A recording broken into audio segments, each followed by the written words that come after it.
Please open in your learning workbook to page 59.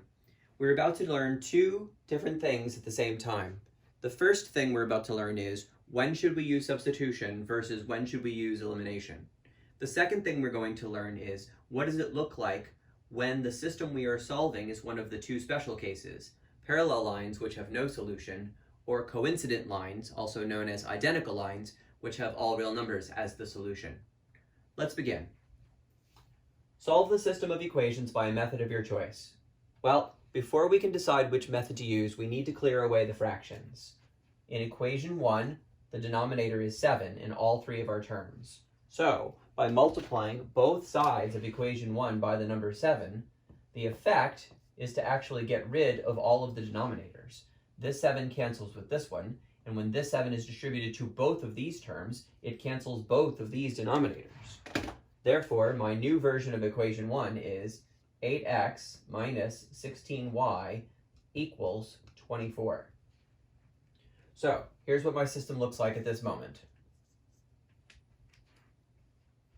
Alright, now that all the fractions are gone, we're going to go through the steps to determine what method we should use to solve this.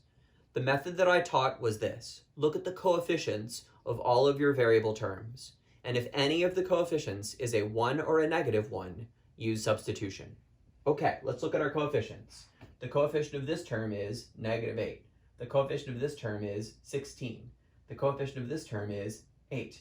The coefficient of this term is negative 16. There are no 1 or negative 1 coefficients. Therefore, the method we should use is elimination. With elimination, our goal is to create opposites among like terms from different equations. For example, we have a negative 8x here. So the goal, the desire, is that in the other equation we would have its opposite, a positive 8x. Well, we're in luck. We already have that. By adding our two equations together, it will eliminate x, allowing us to solve for y. Let's begin. Negative 8x plus 8x makes 0. 16y minus 16y also makes 0. Oops. We were trying to eliminate x so that we could solve for y, but in eliminating x, we also simultaneously eliminated y. That's going to have consequences. Let's see what happens. And on the other side, 34 plus 24 is 58. 0 plus 0 is 0. So, this must be one of the special cases.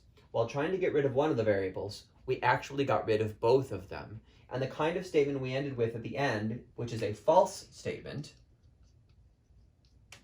in math is called a contradiction.